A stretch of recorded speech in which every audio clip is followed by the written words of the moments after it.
I'm here with Rupert Stebbings at Anato Vitrina Turistica here in Bogotá. Rupert, aside from being a colleague, a contributor to Finance Colombia, and a friend, is doing something very exciting, and that is you're the CEO of Alma Air. And if I understand correctly, Alma is the first seaplane airline service in Colombia. Maybe you could tell us about the concept of Alma and what you guys have in store. Sure. Hey, Loren, good to see you, man. Not the first. We're 100 years late. Okay. So 1919 was the first ever.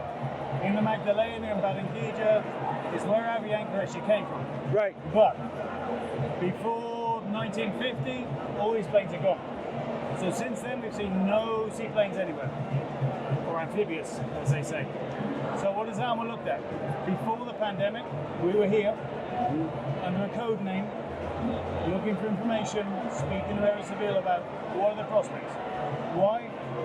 Because the owners of the project had already seen seaplanes, traveled on seaplanes, Maldives, Bahamas, Alaska, they're everywhere. And Colombia's got everything for that. What's it got? It's got 20,000 kilometers of river, 3,000 lakes, and 2 coastlines. So it's got everything for seaplanes, it's had seaplanes before, and we're back, and we're in the process of bringing seaplanes back here. Tell me about have you gotten good cooperation from not just the national government, but obviously you have to have the regional governments involved. We're right here in the space that the Department of Bolivar loaned to us, so obviously there's some cooperation there. Do you see excitement, or what has been the attitude from the regions and the departments and then the localities to the project? So when I first got into this, what was my job? As some say, it's counting chimney tops. What's out there? What's going on? So I went around all the regions, 6 or 7 governors, 10, 15 mayor's offices. When we went to Air Civil, we presented 34 letters of support for this project. Everyone but everyone loves it. Public, private, hotels, agencies, everyone wants it. Colombia is still completely disconnected. Right. You can't get to half the places in this country. Right. Even on a small, normal plane, you can't get there. In terms of water, there's places that are just completely isolated. So the feedback, and I've been around here for the whole day, sat down with 7 or 8 governors' offices, they're desperate. And the question is when? They want it, they see the value, not just for high-end tourism, but there's medical issues. There's also communities where I was here with a UN event in Cartagena, and the UN is supporting hard this process, and the fastest way out of poverty is tourism. And if you've got the right place, you can do it. And Colombia has thousands of these towns and villages. All you've got to do is take the people with the money to the people without the money, give them a great experience, and everyone's a winner. So the enthusiasm is everywhere. That's great to hear, because as you know, one of the great things to see in Colombia in the last decade or so is that the Colombians have a hobby that they call puebleando, where they like to go and visit the different small towns around. And it's great when you're in the coffee country, or when you're in Antioquia or here in Cundinamarca. It's not that hard to do. But there are beautiful places. I was in Valle Solano last year, Nuquí. We talk about La Guajira and the natural beauty up there, but it's so isolated, you can't just get in a car and drive up there. So I would imagine that this is a great development opportunity for these regions. The sweet spot for us is places that are like 2.5 hours by boat, or 5 or 6 hours by car. Because normally in our flight planning we've done, it's a 20-minute hop in a plane. Right. So if you take San Bernardo, the islands, they're 2 hours in a fast boat out of Cartagena. More than 40,000 people a year make that trip. It's 35 minutes in a plane. When you go on a boat, it's open water, it's rough. There are a bunch of places like that, and that's our sweet spot. That's where we fit in.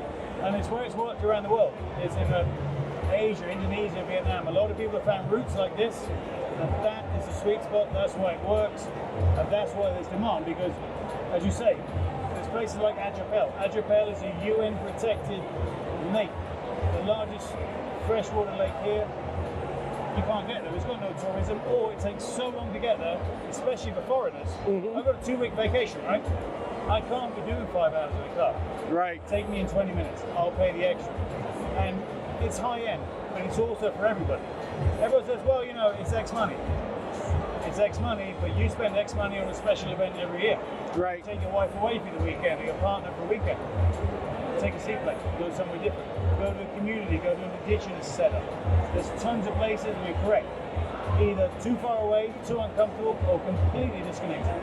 Another advantage is that you and the backers, this isn't your first dance in Colombia. You guys have been through this before. You guys know what it's like to take things through Aerocivil, to take things through Ministry of Transportation. So I would imagine that that's an advantage because you already have the relationships and you already know what needs to be done. What's been the response from, and I don't want to be political like one government or another, but what's been the responsiveness when it comes to getting the regulatory process done? Well, to put it in your vernacular, not our first rodeo. But what's the response rate? Obviously, with the backers, we've been through this. We had a couple of decades here in total working with the low-cost airline. We know it's tough. And what makes it tough? Same with the low-cost airline. It's a new concept. Low cost is a new concept here. Right. Seaplanes are a new concept. Right. So there's fear. Fear of the change, fear of the unknown, fear of writing something off and saying, yeah, you can do that if something goes wrong. It's natural.